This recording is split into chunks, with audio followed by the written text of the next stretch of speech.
welcome to the Common Dog Podcast. I'm Laura Donnell, your host, and I'm here with my general manager, JB, and my desk manager, Sabrina, and a very feisty, very energetic, super lovey, squishy puppy. So cute. Her name is Bambina. She's 9 months old. 9 months old. Oh, she's a mini dachshund. And she is, she's been running around the room like a crazy person.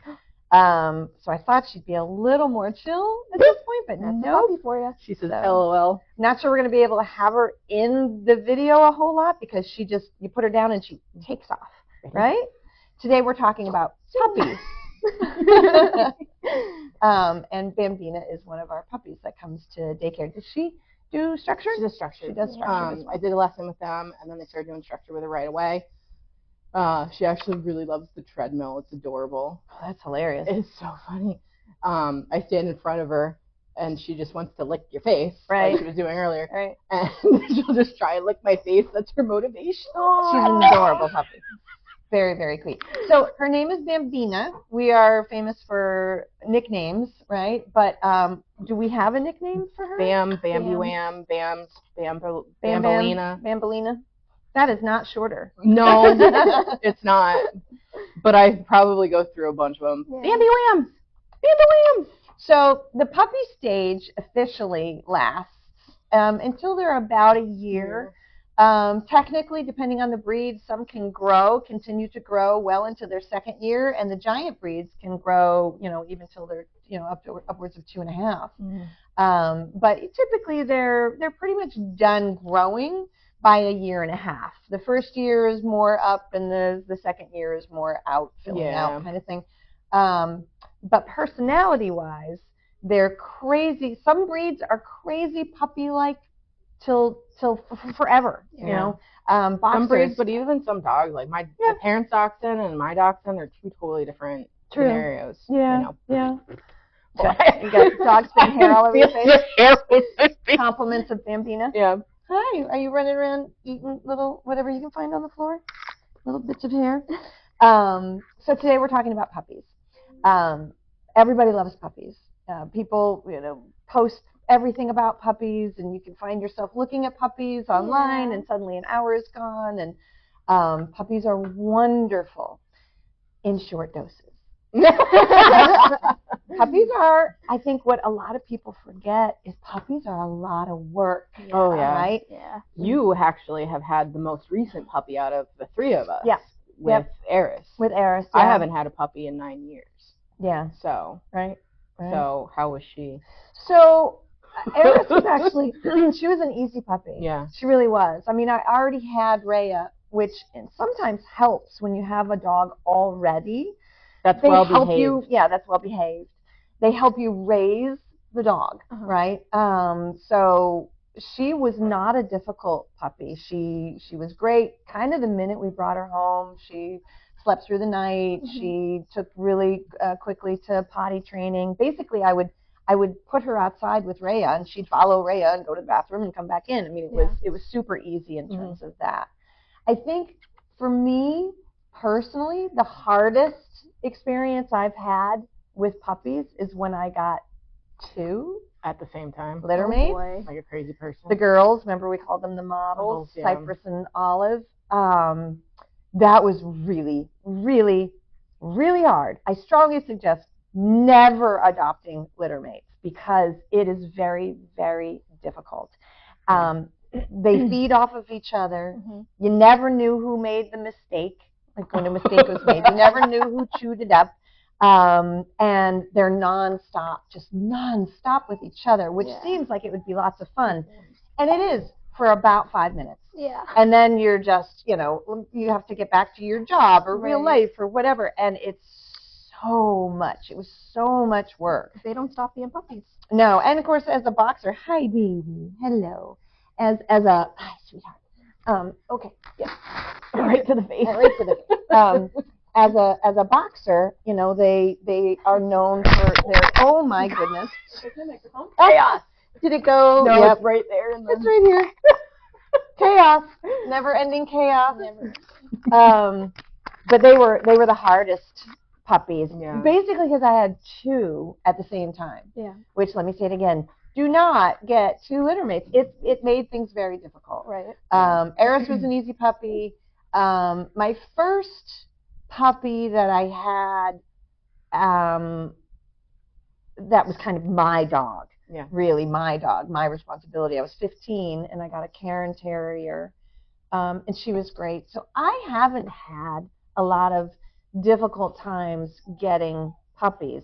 Rhea was already 6 months when I got Rhea. Mm-hmm. So she was already through some of that crazy 9 to 12-week-old. I'm crazy. I'm gonna run around and I'm a land shark and I'm just gonna bite everything. Yep. Yeah. I mean, mind you, Rhea bit everything, but it's because she wanted to bite you. So it wasn't because she was teething. Being a Malinois, that somewhat comes with the territory. Yeah. So, Yeah. But puppies are a lot of work. They are hard. Mm-hmm. When we talk to people who are looking maybe for their next dog, I try to remind them of everything that they went through when they got a puppy, and maybe really strongly consider adopting an older dog, or even just a dog that isn't a puppy anymore. Yeah. Because it's a lot of time, right? If you've got a job that if you have a job that you have to be at work at 7 in the morning and you're not getting home until 6 or 7 at night, that puppy can't stay in a crate. Yeah. Right. You've got to either make sure they've got a daycare to go to or a walker. Where'd she go? She got herself stuck. Oh, no. Are you stuck? There you Oh, go. you cheater. You lie. She lied. You just wanted somebody to come and get you. I know. think so. Oh, my goodness. So we try to remind people that it's a serious time commitment, and not just for the first couple months, but for that whole first year, they need more time and attention than a dog that's 2, 4, 6 years old.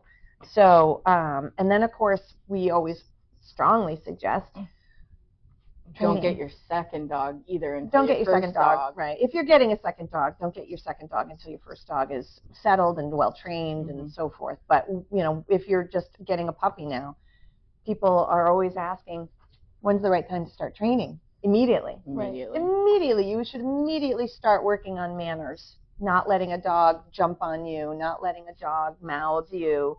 And there's a lot that goes into that in terms of still letting them be a puppy, not breaking their spirit, right? But this is the most that I've had to get up. The most you've ever had to get up. In a podcast. In all of our podcasts, she's now gotten up, 3 times? Yeah. And we're not, we're maybe 5 minutes in? Yeah. This is a puppy. This is what having a puppy is like. Any one of you that has a puppy, you're just sitting there nodding your head going, yep, this is a puppy. We're going to try to do a little bribe treat. Well, I'm going to give her something to do. Hey, she's bored. She's got toys. She's got toys. She's bored. So She needs something to do. If There you we could go. suggest something to an owner when they find themselves maybe starting to get a little bit irritated that they constantly have to keep going back to their dog, what's your advice for Crate that? training. Crate training is vital. Dogs are den animals, right? And they are home with you, away from their mother, away from their siblings. It's a huge change. So giving them a space that's safe, that's comfortable, that's the first thing that you should start out with, is doing crate training and manners immediately, right from the get-go. They also should be sleeping like 8-10 hours a day. If they're not doing that, you're going to have... You mean a day, not including how long they sleep overnight. So they should be sleeping like 17. Oh, no, it's within 24 hours. So within 24 hours, they should be sleeping 18 hours. Right. So I thought you were saying 8 to 10 hours total. No, I'm like, 18. oh, no. Oh, 18. Okay. Yeah, so... I'm like, wow, that's way too little, actually. Well, it would be 8 to 10 in the day. In the day. That's what I thought you were saying. 8 to 10 hours. Yeah, 8 to 10 in the during day. the daytime. So you figure if they're not getting the ample sleep that they need, you have, and you and I know, right? We have toddlers right now. If they don't sleep, our life is a nightmare. They're overtired. They're overtired right? and like puppies get and that's when you're overtired going to get more biting, more like barking, like all the negative behavior that you don't want. I put it. It's right there. Okay, she's not interested. it helps that. It helps potty training, which is always a big part of it. Right. And that's where people lose a lot of patience. It helps your sanity. It does. Sometimes the dog just needs to go away. Right. And you need to go into a crate. If only we could put infants, toddlers. Yeah. Anyway, probably should cut that part out. But they're a lot of work. They're a lot of fun. Mm-hmm. They're wonderful to snuggle with and love on, and they're so funny. They're so cute, but they are a lot of work. We have a number of clients who have recently gotten puppies that had their dog their entire lives, got them as a puppy, and the dog, passed somewhere between 10 and 14 years of age, and they go and they're all excited to get their new puppy again, a new puppy for the home, and super excited, and we see them and they look tired at drop-off. They're like, wow, still not sleeping through the night, huh? Come in with their little hands all scratched up from puppy bites and scrapes. I love when they drop the she's had a weekend. Oh, they're like, here, take the puppy. So, we are here to remind you they are a lot of work. A lot of people love the idea of getting a young dog or a puppy and forget, or they've never had a puppy. Or they had a puppy when they were kids, and it was really your parents that were taking care of the puppy, not you. She's just going to completely mess up your mic. So first thing, about puppies is they're a lot of work. They require a lot of time, a lot of attention. It takes a village, just like with kids. They also need to start training immediately, right away. Crate training, we strongly recommend. Don't bring them into your bed, right? Do not bring them into your bed. That is not a good idea. And tell me why. So, there's a couple of reasons. I mean, one is if you are in the midst of potty training, they're going to pee on things that are soft. That's what we find a lot of the times. And if you're potty training, you're finding that your dog is peeing in the crate, take bedding out. Unfortunately, until know that they've make the space smaller. Right. The space might be too big. They should have enough space to turn around in, lie down, stand up, and sit in, and that's all they need. Yep. The theory behind that is that they're not going to pee where they sleep. They're not going to mess where they sleep. And if they are, then you have to address something entirely different. They may, it might be you're not, you're having them in there for too long. They may just not be able to hold it. The typical kind of old wives' tale rule of thumb was however many months they are, they should be able to hold that for the amount of hours. Right, so if you've got a 12-week-old puppy who's hi baby, who's 4 months, they should be able to hold it for 4 hours. So ideally, you're only taking them out once in the middle of the night, right? 5 months, 5 hours, 6 months, 6 hours. By 6 months, you should have a dog that's really pretty much making it through the night. And that's a matter of also ensuring that you follow these other steps. For example, they don't need water in the middle of the night. Do not let them have access to water. Eat those ears. To have water, they don't need it. They shouldn't be drinking it in the middle of the night. In fact, I'm a firm believer that depending on what time you go to bed and you put your puppy to bed, you really should be pulling their water at 7, no later than 8 o'clock at night, because they're going to drink, they're going to run around because they're going to get the evening crazies, which we'll talk about, but and then they're going to have to pee at midnight, and they're crying and whining because their bladder is really, really small. Yeah. So when you're potty training, you're not just training their bladder to hold it, but you're also training their head, right? Oh, when I go to bed, I get one opportunity in the middle of the night to go to the bathroom. Structure, consistency, it's vital. It's really, really important. If you take your dog, your puppy, out every hour, they're going to learn to go to the bathroom every hour. You're training their head and their bladder to go to the bathroom every hour, right? So don't do that. A lot of people we talk to have recently got a puppy, Oh, well, I Googled it, and it said I should take my dog out every hour or two. I'm like, nope, it's wrong. It's absolutely flat out wrong. Cannot tell you how wrong it is. Stop taking your dog out every hour or two unless you want to get up every 2 hours to take out your dog for its lifetime, because that's a hard habit to break. Oh, yeah. Yep. And So the other reason for the bed is they end up, we've had a lot of problems lately coming in where they have a lot of separation anxiety. And that's been kind of the way lately, since everybody's been doing like hybrid, working from home, right. all that other stuff, where dogs are having constant access to you. 24-hour access 24-hour access to you. It's and not a good thing. Then they never learn that how to be away from you, right? So they don't know that they can be away from you. They just know that they always have access to you. Right. So potty training, lots of little tips and techniques to ensure that you're successful. Yeah. I have a whole sheet that I give for people with puppies. For puppy clients. And I'm talking like I give them, this is what your first 2 years of your life is going to look like with your dog. Right. Yeah, 9 months is typically a lot of the times where, that's when we get a lot of board and trains. 9 months to a year. Well, we get a lot 9 months to a year because they become, Tyrannosaurus Rex. And we get a lot of separation anxiety around that age too, because you've got people that are working from home.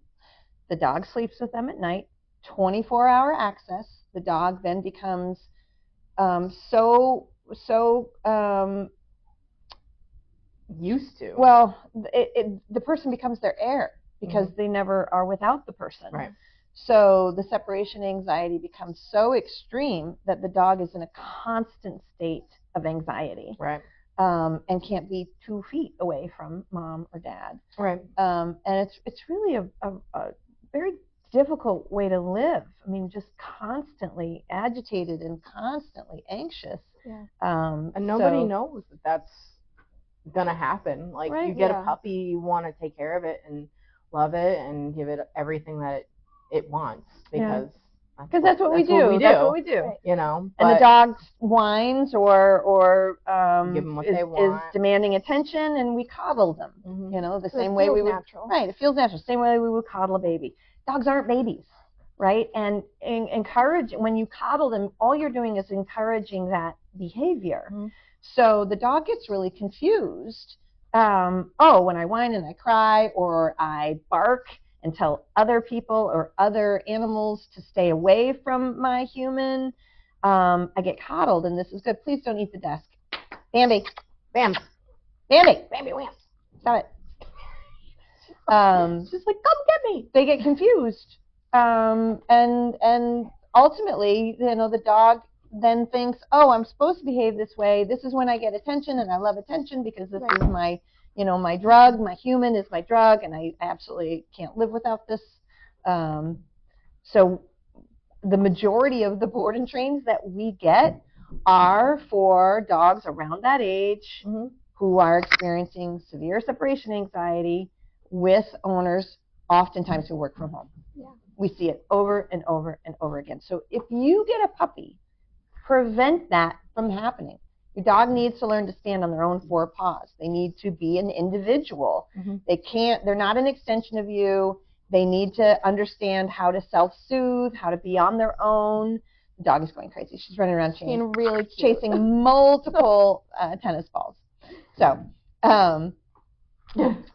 but it's that starting that training early and teaching them what's important and having structure to it. Structure is so important for puppies. Feeding them at the same time. Yeah. Letting them out on a schedule. Ensuring that you're not constantly talking to them. Oh, what a cute puppy! I love you. Blah, blah, blah, blah, blah, blah, blah, blah, blah, blah.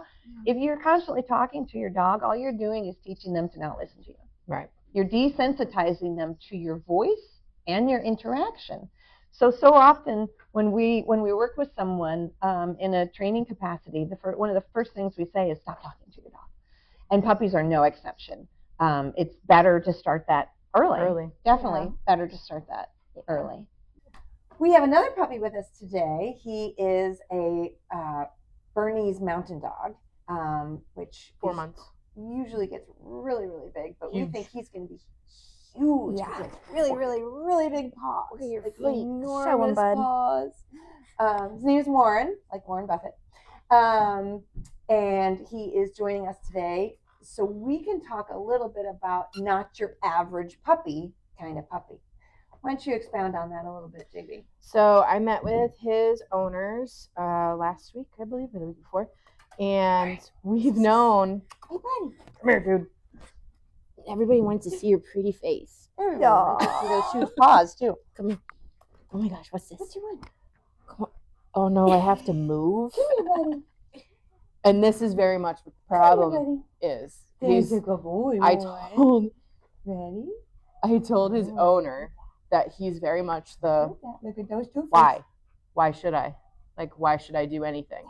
Not in a mean or I don't want to listen to you way, but just why? Completely disinterested. Like so disinterested in food. He shows interest for like a half a second, then he's over it. Shows interest in toys for like again a half a second, and then he's over it. The only real interest, and then Again. he's like, okay, I'm gonna go do something else I'm now. over this. And you know they have 2 labs, so we trained 2 out of their 3 labs that they've had already, Who we and love to death. And so she came back with Warren, and we were like, And she's like, oh my gosh, what do I have? Totally different. This dog has no Um, motivation to no do motivation whatsoever. anything. So he's a dog that's going to be almost strictly relationship based. When you say relationship based, what do you mean? he needs to learn that nothing is really optional, right? And that he has to, his motivation, it has to be you. It has to be the owners. There's not really anything else. So it's a lot of maintenance in the very, very beginning, a lot of very, very clear boundaries being set over the next, Grab a squeaky toy. probably Keep going. year of his life. And there could become a time, like Lana did not like food in the beginning. So, but now she's very, very food motivated. So there could come a time where he could be food motivated, but that is not the case right now. It is not the case. Oh, that's a good boy. There we go. Good job, buddy. But he is very interested in the other dogs that they have. And thankfully, their 2 dogs that they have right now are very, very well behaved. Because she's a great owner and she's done all of the things. And I mean, we set her up so well for success with her first 2 that the 3rd one that she now has, she didn't eat us, which is great. We teach, because we're relationship-based trainers, we teach our clients how to train their dogs. Right. So kind of, a lot of them, once they sort of go through it, maybe they need a refresher, or maybe, they need a little help because they've got a dog that's very different, that poses new challenges for them. But our goal is for you to not need us. Yeah. That's our goal. Right. So, I was so excited to see her because we haven't seen her in a bit. Yeah. And, they came in and brought him in and I was like, this is different than what you had before. So He's a good boy. he is, I was 4 months? He's 4 months old. I called him like a happy Eeyore. Aww. Yeah, He's he is just- sort of like a He's kind of like, how we but he's not like, he's for what I know of him so far, I've only been around him like 2 times now, but in the intake, I just could not find anything that motivated him. So does that make it harder? Oh yeah, Yeah. It makes it harder. I know we talked at one podcast. One of the dogs that I had, his motivation was rolling in the grass.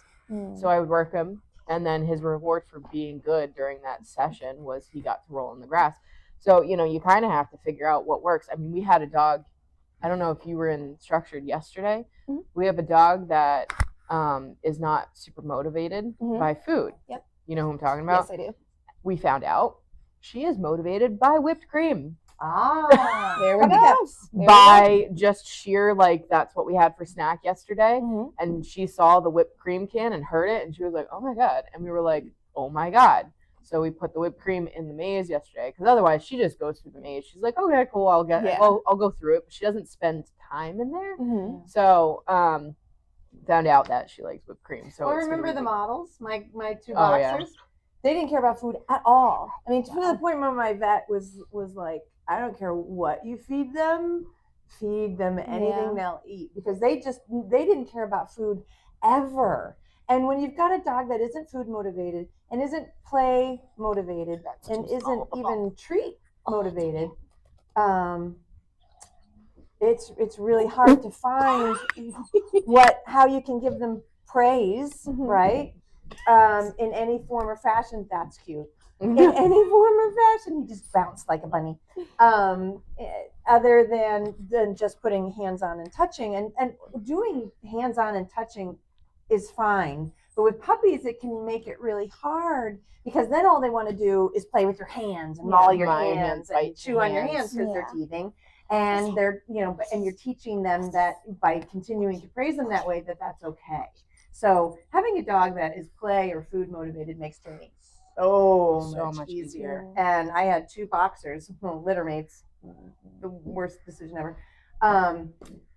And they didn't care about food at all. No. And so all they wanted to do was maul each other and me when we were trying to do training, because that was their reward of, hey, let's just all, roll on the floor and bite each other. So, and they didn't care about food until they were like 4. Right. Yeah. So and even that still, was interesting. Like, whenever they had to board here, it was like, what can we feed them? We would just be going to the grocery store every day trying to find roast something. Beef. There's roast salmon. beef. There's like, there was a point in time I know you were giving them like raw beef. Yep. Stuff like that too. So I mean, we did everything and anything to get them to eat, which we do all the time when we're here. Yes. So. All right. Well, that's Warren. We just wanted to share kind of a, hey, Warren, come here, baby. Back here, buddy. Come on, yeah. There you go. You got a little jog. Yeah. That's a good boy. Yeah, that's a good boy. Sweet. We just wanted to share a little bit of Warren and how not your average puppy is still something we can help you with, right? Our tip for the day with puppies, he wants to run on the treadmill, is crate training and why it's important. Dogs are den animals. Crate training can save your dog in terms of giving them someplace safe to be especially when you're not home, so they don't get into anything, they don't choke on anything, they're not in any destructive kind of behavior. It can save your mental health. It can save your mental health. Yes, so somewhere for your puppy to go. So definitely utilize a crate. My dogs are 5 and 6 now, and they still utilize a crate, and they love their crates. So it can save your mental health, but it's also really it's a really big safety issue for puppies when they're by themselves, so they don't go get into trouble or get destructive. I use it for Lana when she's stressed. Yeah, that's and where she goes when she's stressed. Get themselves to their crates when they're needing to just chill out, relax, and mine also sleep there at night.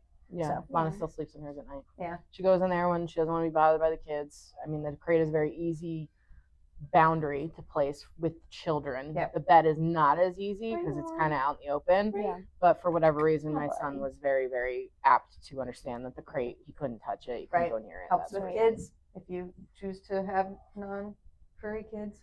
In any case, crates. Use your crate. We're big supporters of that.